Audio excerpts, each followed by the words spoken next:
What if I told you you were possessed and you're not aware of it? I'm gonna share with you what happened during a mini possession that I've experienced, and it's not what you think it is. Hey everyone, this is Justin, your budding occultist slash apprentice into the occult world. So if you're new here, hi, I'm starting my occult journey, and the magic systems that I'm using is Bardon's magical system and the Modern Magic 12 Lessons in High Magical Arts. And this is my public journal where I share my weekly progress and as well as discoveries I made along the way. So last week was I had 7 minutes of full meditations. That was from 2 minutes, 7 minutes, and now it's gonna 10-minute meditations, which I'm so proud of. Have consistently meditated for over 41 days straight, or 42 days straight if I'm not mistaken.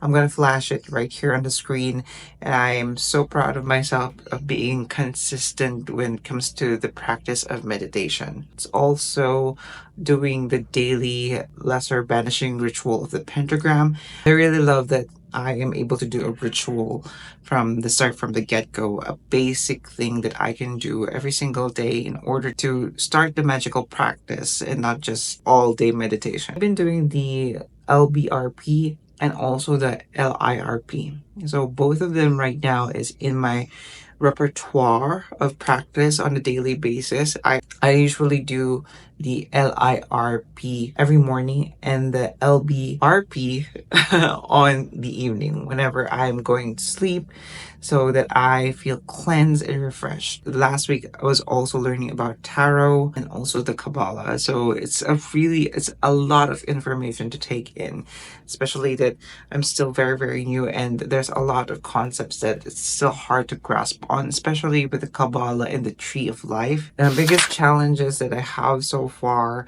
was the length of the meditation. Back then, I can do 2 sessions of meditation. Now it's just 1 session of meditation per day because it was too long. Like 10 minutes for me is like too long. It's tough because sometimes I fall asleep during the meditations that I see in my mind. It's gonna be like songs that I hear during the day, catchy pop songs. My meditations has not been changed. It's always about observing my thoughts first. And also I try to meditate during hours that I don't usually meditate. Like for example, I do my meditations when I'm walking, when I'm doing my chores. It's just to know what's internally happening when I'm busy doing something. The changes that I actually seen, I'm able to catch thoughts very, very early on. It's almost like a magical ability in of itself that you are able to catch the thoughts before they turn into something that is more than thought. Thoughts can actually produce feelings,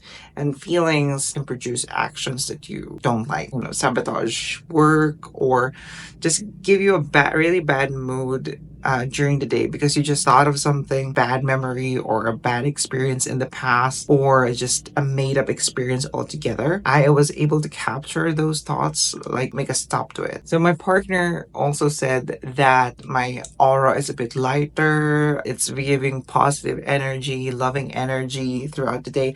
I think it's because of the lesser banishing ritual of the pentagram, which cleanses my aura of negativity. I came back from negativity much faster. Any minor inconvenience, for example, I had this experience where I tend to overthink a lot of things that people do. For example, I bump into a person, they give me a negative look. It's gonna be stuck in my mind for quite a while. But now it's much more faster, and I have to accept that there is a numerous amount of things that you can make a big deal out of during the day, and it shouldn't be a big deal. And the very big improvement is that envy, anxiety, and FOMO has decreased significantly while doing the practice of meditation and as well as doing the rituals. Sometimes scroll on social media and the FOMO feeling, or the fear of missing out. I see other stuff from other people. They're traveling in a successful career. They have this lots of money. Usually I'd be bothered by it, but it's not having that impact. I can reframe that, or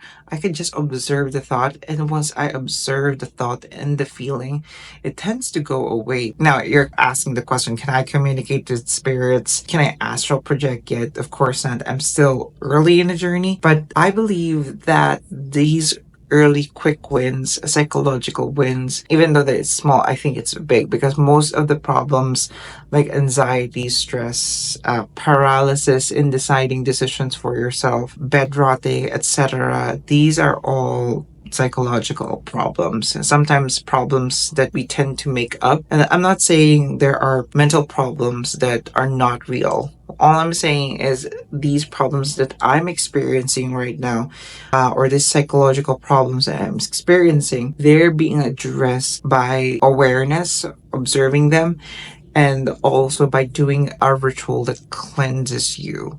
The intention of doing the ritual is to clean yourself up psychologically, astrally, psychically. Things that I've learned this week, the rituals that I've been doing, the LBRP and also the LIRP, are the benefits of it are really, really subtle. So it's not going to be I did the ritual for every single day, the entire week. I felt changes, but it was so subtle. It wasn't really like a huge shift. It was really, really slow, just slowly inching you forward to a new person or a new paradigm. Now, another lesson that I have learned is mini possessions. So mini possessions, I actually talked about this in my previous video, but I'm going to talk about here a little bit further. When I say mini possessions, these are things that the emotions and thoughts actually take control of you. You no longer have autonomy. This is where they say you're awake, but you're actually asleep. This is where the unconscious mind takes over you.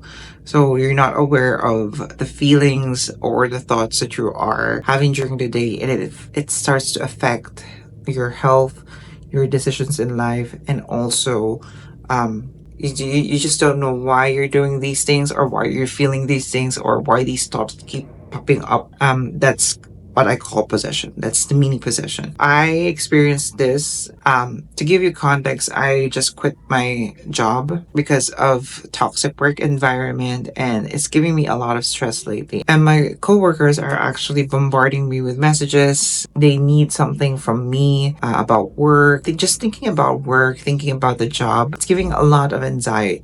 My conscious mind decided that I'm gonna look up these messages at the afternoon. But some sort of unknown reason, unconscious reason, I decided to read all the messages.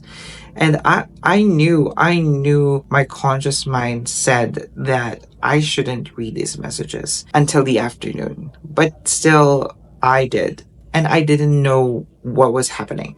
That was a form of a mini possession. I believe that if you had a firm decision about the thing, but then something takes over and you're not aware of it, tries to sabotage you. That's what I think, what they call the battle of the mind. There's an enemy within. Work itself of magic and all of the spiritual practices is to becoming more and more aware of the unconscious.